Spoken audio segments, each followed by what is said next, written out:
해주네요. 그래서 내가 저 토지 등기부 을구에 저당권자라고 등기돼 있고 금액도 1억이라고 나와 있어요. 이 저당권이라는 물건은 처분 권능으로서 갑이 나중에 변제기에 변제를 하지 않으면 저당권자는 저 토지를 뭐 할 수 있는 거죠? 경매를 시켜서 누군가한테 낙찰을 시켜버리고 그 사람이 돈 내고 샀을 거 아니겠어요? 그럼 그 돈을 이제 빚잔치를 연다고. 얘 말고도 다른 채권자들도 있을까요? 갑에게는?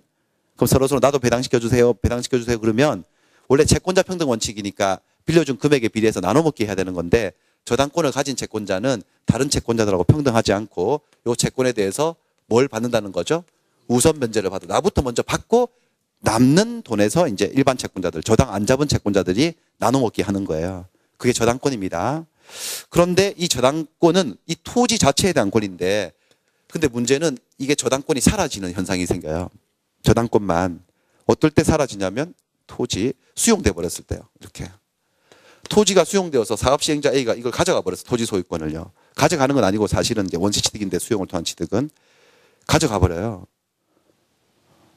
가져가 버리면은 어떻게 되냐면 이게 저당권이 이 소유권을 취득한 이 소유권은 갑의 소유권이 넘어간 게 아니고요. 법적으로 새 소유권 발생이기 때문에 저당권이 추급해서 쫓아갈 수가 없고요. 수용되면 저당권은 어떻게 된다는 거죠? 소멸을 해버리는 거예요. 그럼 보세요. 나는 원래 갑이 돈을 갚으면 이 토지를 팔아가지고 내 돈을 우선 면제 받아갈 수 있는 강력한 힘을 가진 채권자였는데 그 힘이 사라진다고. 물론 돈 받을 채권은 남아있어, 안 남아있어요? 남아있는데 이 저당권 힘이 사라진다고요. 사라지는데 가치의 변형물이 발생합니다. 토지를 잃어버리면서 사업시행자가 그냥 가져갑니까? 보상해 줍니까? 그러니까 갑은 토지를 잃은 대신에 보상금 청구권이 생기는 거죠. 보상금 받을 권리. 요게 요 토지의 가치가 변형된 가치 변형물이에요. 가치 대체물. 그 물건, 그 물, 가치 변형물 위로 대신 위치에 저당권이 저쪽으로 가버리는 거예요. 저기서 가서 우선무조건 행사하는 거예요. 그 말은 무슨 말이냐면 이 보상금 달라고 할 권리가 일종의 채권이거든요. 보상금 지급되기 전에 일단 저당권자가 뭐 하느냐? 압류를 해야 돼요. 압류를, 채권 압류를 해서 얘한테 압류 통지서가 날아가야 돼. 지급하지 말라고. 네가 그 수용해간 그 토지 얘가 저당권 갖고 있었으니까 내가 그 보상금 지금 주면 안 된다고. 내가 보상금에 대해서 우선변제권 행사할 거라고. 왜냐하면 이 갑이 토지를 잃고 보상금 받을 권리가 생겼는데 이것도 하나의 재산인가요? 아닌가요? 돈 받을 권리예요. 재산이니까 다른 채권자들이 또 넘볼 수 있거든요. 근데 나는 원래 얘들하고 겸상하는 입장이 아니었어. 쟤들은 내 아래 것들이었거든요. 나는 이 토지의 저당권자였고 A, B, C는 이 토지의 저당권 같은 건 없었던 사람들이에요. 그러니까 토지가 경매되었을 때, 환가되었을 때 나한테 뭐가 있었다는 거죠? 우선변제권. 그 토지가 바뀐 거잖아요, 보상금이. 그럼 이 보상금에 대해서도 쟤들하고 나는 동등한 위치가 아닌 거죠. 나부터 먼저 변제받고 남는 돈에서 니들이 뜯어가든지 말든지 이렇게 되는 거예요. 그러려면은 보상금이 싹 지급되기 전에 뭘 해야 된다고요? 압류를 해야 돼요. 왜냐하면은 돈이 딱 꽂혀버리면, 입금돼 버리면요. 얘 원래 갖고 있던 돈하고 섞여버린다고. 섞이면 그게 보상금 받은 돈인지 원래 돈인지 알 수가 없잖아요. 그러면 내가 우선무조건 행사하려면 A, B, C가 이제는 참지 못한 돈에 번호 적어놨냐고. 그래서 안 참는다고요. 그러니까 재산이 혼일 섞이는 것을 막고 특정성을 유지하기 위해서 지급되기 전에 뭐 해야 된다는 거죠? 압류를 하고 그 다음에 이제 후속 절차를 밟아요. 법원으로부터 주심 명령이나 전부 명령을 받아가지고 저기서 받아 챙겨버리는 거예요. 우선 면제로. 그런데 문제는 이 압류의 취지가 그러니까 특정성 유지니까 내가 압류를 하기 전에 다른 채권자도 요 보상금 청구권을 자기는 저당권자 아니었어도 압류 자체는 할 수 있을까 없을까? 있어요. 압류를 이미 해놓은 거예요. 그러니까 압류 통지서를 이미 사업시행자가 받았어. 그러니까 보상금 지급은 딱 멈춰 있는 거예요. 그러면 이미 특정성 유지, 혼일 방지라는 목적은 달성되어 있는 상태잖아요. 그러면 제3자가 압류를 했어도 나는 야 네가 압류해서 고맙긴 고마운데 나부터 받아 챙긴다. 나 원래 저당권자였어 이 토지에. 그래서 먼저 우선무조건 행사할 수 있다 없다? 있다는 거예요. 마치 이런 거예요. 이 건물이 경매되는데 국민은행은 저당권을 갖고 있었고 이 건물 주인에게. 그다음에 갑이라는 사람은 이 건물 주인에게 아무것도 채권만 있었지 저당권을 안 잡았어. 그럼 얘가 경매를 해도 국민은행부터 저당권자부터 배당을 시켜주는 거와 똑같은 원리예요. 아시겠습니까? 자, 물상대위권. 저렇게 하는 걸 물상대위라고 그러는데 물상대위권 행사를 하기 위해서는 최초 뭘 지급되기 전에 뭐 해야 된다고요? 압류를 해야 되는데 압류는 꼭 저당권자가 스스로 할 필요가 없고 제3자가 압류를 해 놓았어도 무방, 땡큐라고 하고 그 다음에 내가 우선무조건 행사하면 돼요.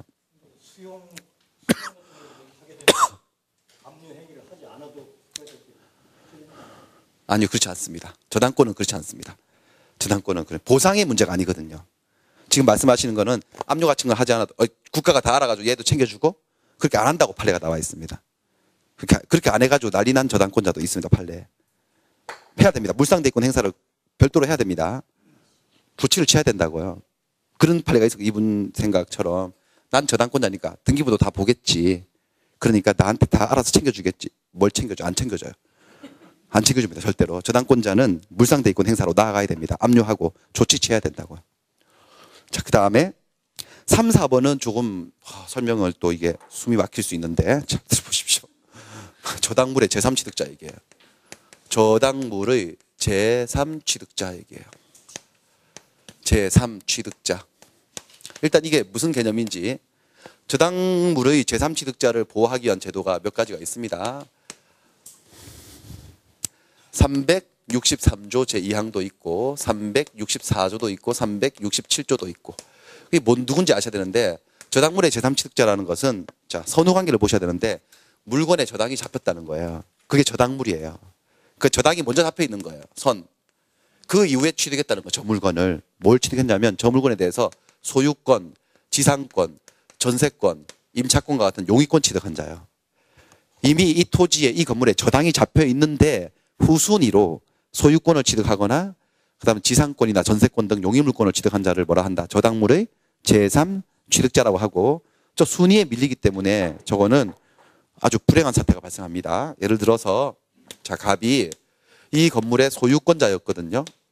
소유권자인데 국민은행은 저한테 돈을 1억 원을 빌려주고 1억 원을 담보하기 위해서 이 건물에 뭐를 설정받았다? 저당권을 설정받아 두고 있어요. 그럼 이걸 저당물이라 그런다고 이거를. 이 저당권 입장에서 저당 부동산 이렇게 저당 건물 이렇게. 그 전에 아니면 그 이후에 지금부터. 그 이후에요. 그 이후에 저당 잡혀 있는 물건도 살 수 있어요, 없어요? 사가지고 등기해가지고 우리 이 건물에 뭐를 취득한다는 거죠? 소유권. 이 사람을 제3취득자라 그런다고. 또는 저당 잡혀 있는 물건에 전세 들어가는 사람도 있을까 없을까요? 이후에 있겠죠. 그 사람도 뭐라 하고 제3취득자. 뭐 토지 같으면 지상권 설정받는 사람도 있어요. 제3취득자. 전세 들어가는 사람 볼까요? 전세권 설정 계약하고 등기해가지고 예를 들어서 병원 전세권을 취득해요. 이렇게. 이런 소유권자, 전세권자, 지상권자들을 뭐라고 한다고요? 제3취득자. 근데 여러분들 물권은 우선적 그릇의 문제가 있잖아요. 이 건물에 전세권하고 저당권은 둘 다 물권인데 발생 순서가 선순위, 후순위가 보이십니까? 선순위 우선인 거 아시죠? 선순위 우선이라는 게 뭐냐면 경매 들어가면 이건 죽는 거예요. 존속기간 남아있어도 매각으로 소멸한다고. 쫓겨나는 상황이라고요. 그쵸? 얘가 더 빨랐으면요. 쫓겨나요? 안 쫓겨나요? 안 쫓겨나고. 이것도 나중에 취득한 소유권이 저당권보다 나중에 취득한 소유권이기 때문에 소유자 바뀌어 있어도 경매 들어올 수 있어 없어요? 경매되면 소유권 잃어버린다고. 그럼 보세요. 얘는 갑이 돈을 빌리고 은행에 돈을 빌리고 저당 잡혀 있는 물건을 산 죄밖에 없어요. 얘는 그 집에 전세 들어간 죄밖에 없는데 다 쫓겨나지 않습니까? 불쌍해요, 안 불쌍해요? 불쌍해. 얘들이 채무자인가? 은행에 대해서 돈 빌렸나요? 얘들은 채무자이다, 채무자 아니다? 채무자는 누구다? 갑인데 갑이 돈을 안 갚으면 누가 경매를 험한 꼴을 당하는 거예요? 을이나 병이. 그래서 이 사람들이 불쌍해서 이 사람들을 구제하는 몇 가지 조문들을 두고 있는 게 저당물 제3취득자 얘기예요. 그래서 제3취득자를 뭐라고 부르느냐? 채무 없이 책임만 지는 자 이렇게. 채무는 없는데 책임은 져야 돼. 책임은 강제력에 복종하는 걸 책임이라고 그러는데 얘는 은행에 돈 갚을 채무자이다, 채무자 아니다? 채무자 아니에요. 얘는 돈 갚을 채무자이다, 채무자 아니다? 아니지만 경매 들어오면 다 날리는 거죠. 그 책임을 져야 돼, 안 져야 돼? 져야 돼. 채무 없이 책임만 지는 자예요. 그래서 이 자들은 나중에 363조 이항은 경매를 딱 시켜버리잖아, 얘가. 얘가 경매 이 상태에서 경매시키면 다시 낙찰받을 수 있어요, 얘들은요. 다시 낙찰받을 수 있습니다. 매수 신고인이 되어서 경락인이 될 수 있어요, 제3취득자들은. 이게 무슨 보호냐. 누구나 돈 있으면 경매 낙찰 받는 거지. 그렇게 말할 수도 있지만 낙찰 못 받는 사람도 있습니다. 채무자는 낙찰 받을 수 있을까 없을까? 채무자가 낙찰 받을 돈이 있으면 돈이나 갚지 뭘 낙찰을 받아요. 그렇죠? 채무자는 매수 신고인이 될 수 없다는 거 법적으로. 얘들이 매수 신고인이 되어서 경락받을 수 있는 이유는 얘들이 누가 아니기 때문이죠. 채무자가 아니기 때문에 경락인이 될 수 있는 거예요. 그 다음에 경매를 막을 돈이 있으면 막을 수도 있어요. 나는 비록 채무자 아니지만 채무의 변제는 제3자도 할 수 있는 거니까 이 원래 채무자의 의사에 반해서도 내가 막아버릴 수 있어 없어? 변제해가지고. 막아버릴 수 있어요. 변제해가지고. 그리고 구상권 행사하는 거예요. 저쪽으로. 그럴 수 있어요. 그때 변제의 자 주채무자도 아니고 채무자의 의사에 반해서도 변제 가능하고 변제의 범위 자체가 달라요. 얘들은 채무 없이 책임만 지는 자들이기 때문에 얘들이 변제할 때는 범위가 딱 제한이 있어요. 얘는 채무자이기 때문에 제한 없이 발생한 채무 전액을 변제해야 돼. 나중에 근저당 같은 거 보시면 근저당이라고 하니까 채권 최고액. 최고액이 1억이라고 공시되어 있는 근저당이 있는데 실제로 거래 종료시키고 채무 확정시켜 보니까 한 1억 2천이 나온 거예요. 채권 최고액보다 더 많은 채무액이 생길 수도 있거든요. 그럴 때 이런 제3 취득자들은 1억까지만 책임져. 이 부동산 가지고. 그러니까 1억 2천을 다 갚을 필요가 없이 얼마까지만 1억까지만 변제를 하면 저걸 말소시킬 수 있어요. 제3 취득자들은. 왜냐하면 채무자가 아니니까. 하지만 채무자는 얼마를 변제를 해야 될까? 1억 2천 다 변제해야지 말소가 돼요. 자기는 책임이 무제한이거든요. 그런 얘기인데 그래서 자 3번 볼까요? 저당 부동산에 대해서 지상권을 취득한 제3자는 자 저당 잡혀있는 부동산의 그 다음 순위로 지상권을 취득한 제3자는 저당권자에게 피담보 채권을 변제를 해버리고 저당권 소멸을 청구할 수가 있습니다. 364입니다. 이게 조문 그대로예요. 그 다음에 4번은 367조에 관계된 얘기인데 여러분들 이 전세권자가 저당